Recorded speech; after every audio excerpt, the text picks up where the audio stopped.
સંધાન all Gujarat integrated classroom સેટેલાઇટના માધ્યમથી જોડતી કડી એટલે સંધાન.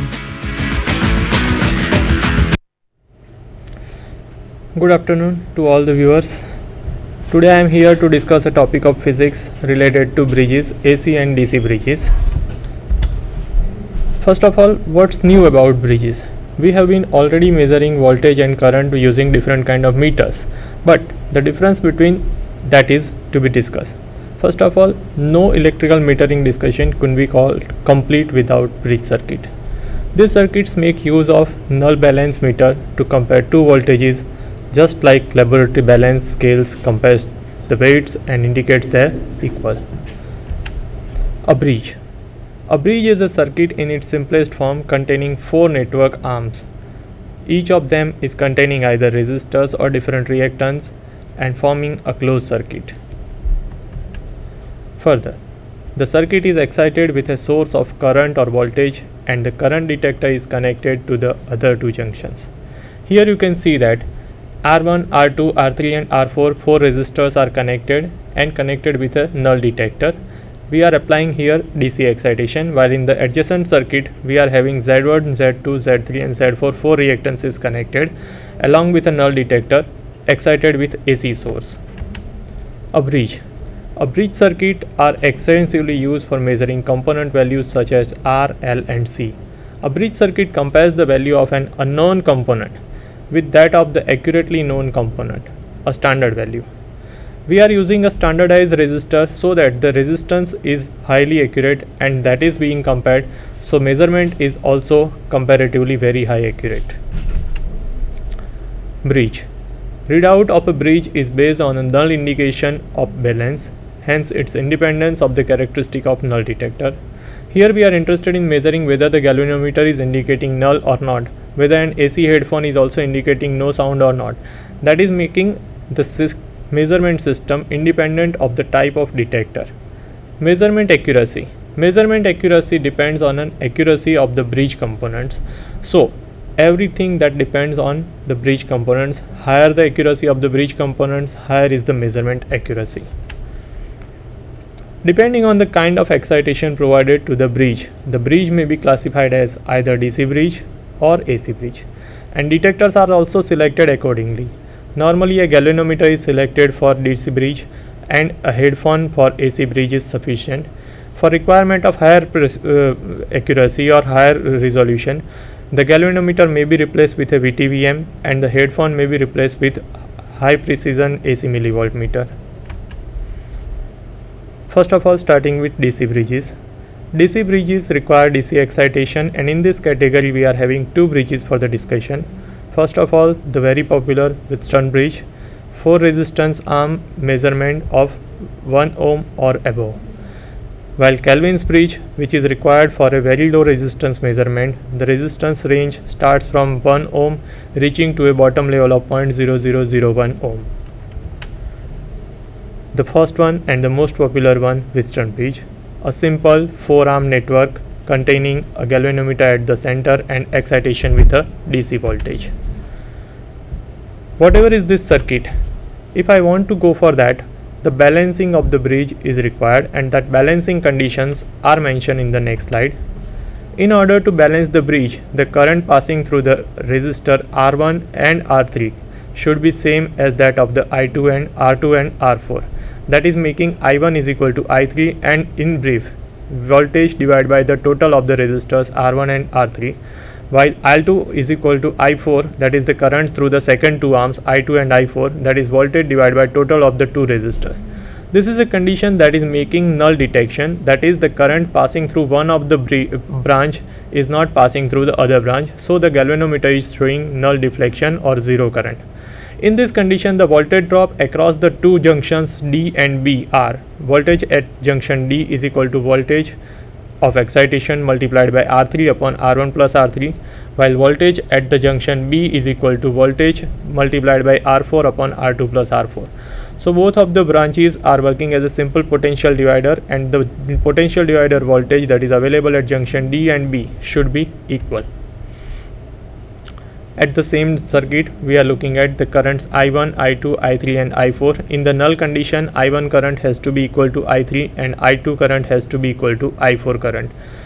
The same thing that we have talked in the last session, that is the voltage drop across or voltage at the junction D is equal to total excitation voltage multiplied by R3 upon R1 plus R3, while the voltage at junction B is equal to total voltage applied excitation multiplied by R4 upon R2 plus R4.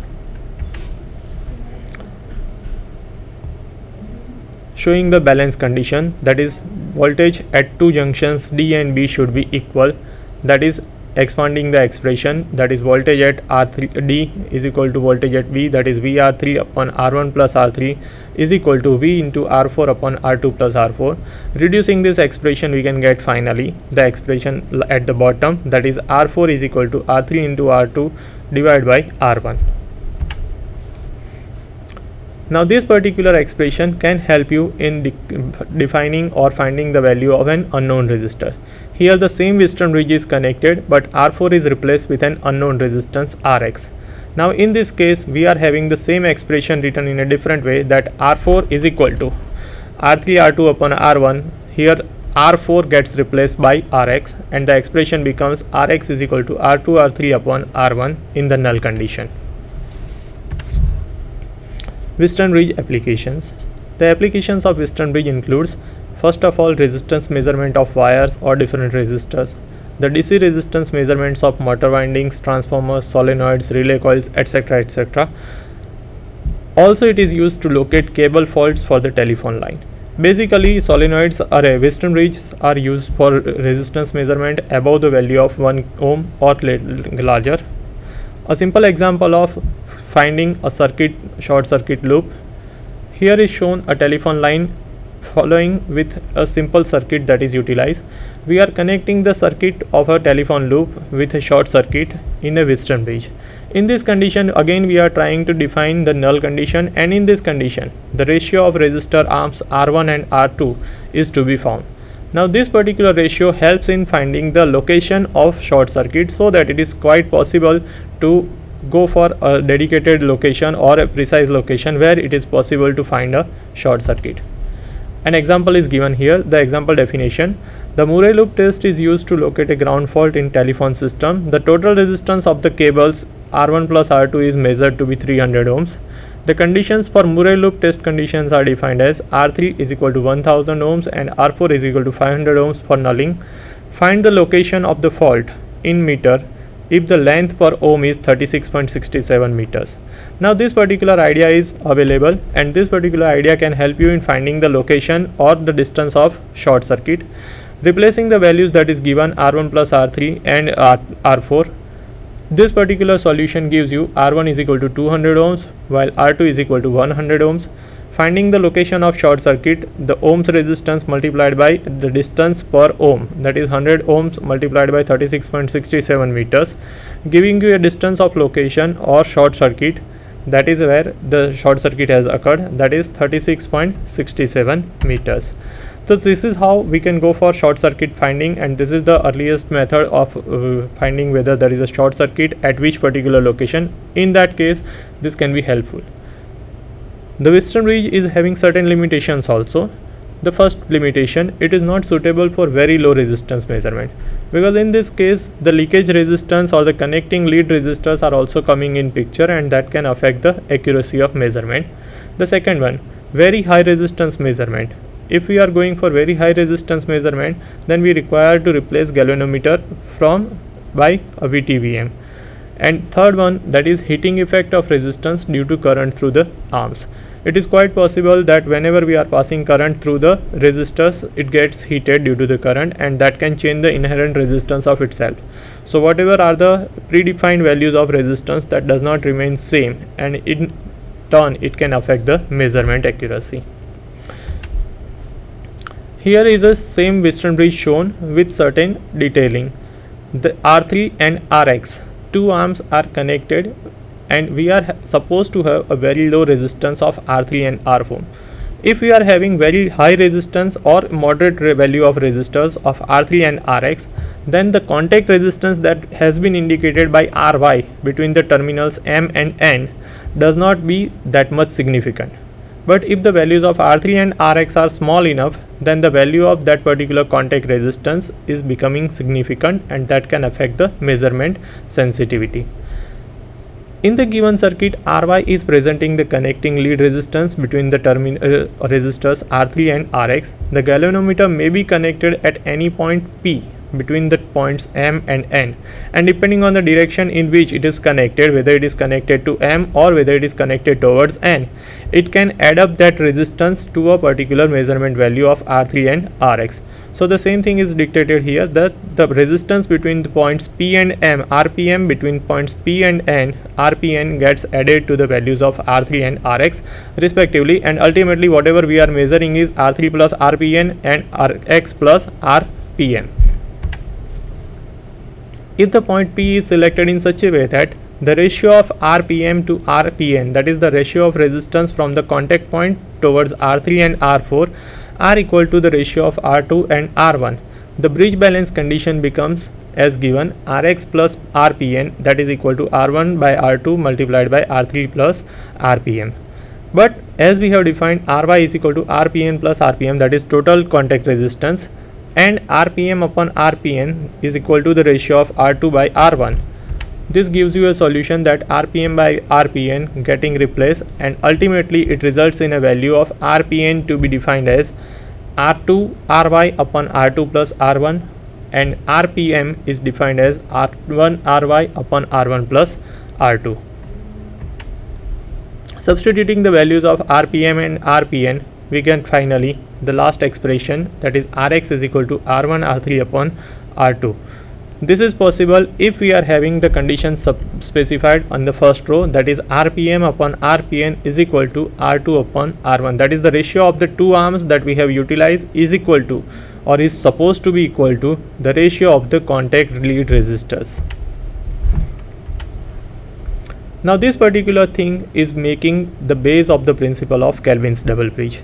As it is not possible to define the contact resistance to be in exact ratio, we are doing something else. We are applying two more arms to the same Wheatstone bridge.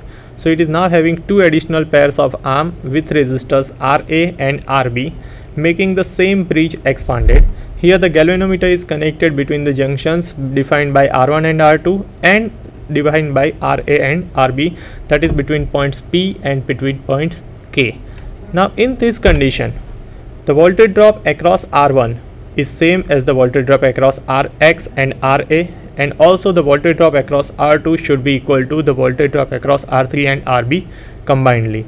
That is, in this case VLK should be equal to VLMP and VAK, that is equal to VANP.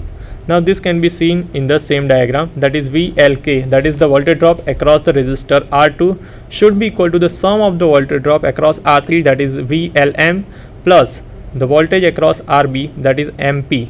So VLMP should be equal to the VLK, and in the same, that is in the lower arms, the voltage drop across R1, that is equal to VOK, should be equal to the voltage drop across arms Rx and Ra, that is VONP. Now this is making the balance conditions of the bridge, that is if the voltage at the points defined in this diagram, that is at point K is equal to point P, then it is to be defined in this way, that is VLK is equal to R2 upon R1 plus R2 into excitation voltage. In this particular condition, the voltage is equal to current multiplied by R of the particular arm, that is R3 plus Rx plus the parallel resistance of Ra plus Rb upon Ry. So this particular resistor is appearing in this particular condition. So VLMP is getting value of I multiplied by R3 plus Ry upon Ra plus Rb plus Ry, that is parallel resistance of Ra, Rb and Ry multiplied by Rb. So this is the voltage drop across the branch, across the loop, VLMP. This particular expression can be reduced further in order to find the value of Rx. So Rx is defined as R3 into R1 upon R2 plus Rb Ry upon Ra plus Rb plus Ry multiplied by R1 by R2 minus Ra upon Rb. Now this particular expression is having last multiplier in the bracket R1 upon R2 is equal to RA upon RB, which we have already defined to be equal. So these two parts cancel each other and making the second term of the same expression to be 0. So finally we are getting the value of Rx to be equal to R3 into R1 upon R2. So this is the final expression of the Kelvin's bridge. Please show the diagram in the book. The diagram in the book, please. Okay, here is shown a practical Kelvin's double bridge. The practical Kelvin's double bridge is used to measure the values of resistance starting from 10 ohm to as low as 10⁻⁵ ohms. In order to reduce the effect of potential drop across the contacts, 9 standard resistors each of 0.001 ohm is connected in series along with a manganese bar of calibrated value 0.0011 ohm is connected with a sliding contact.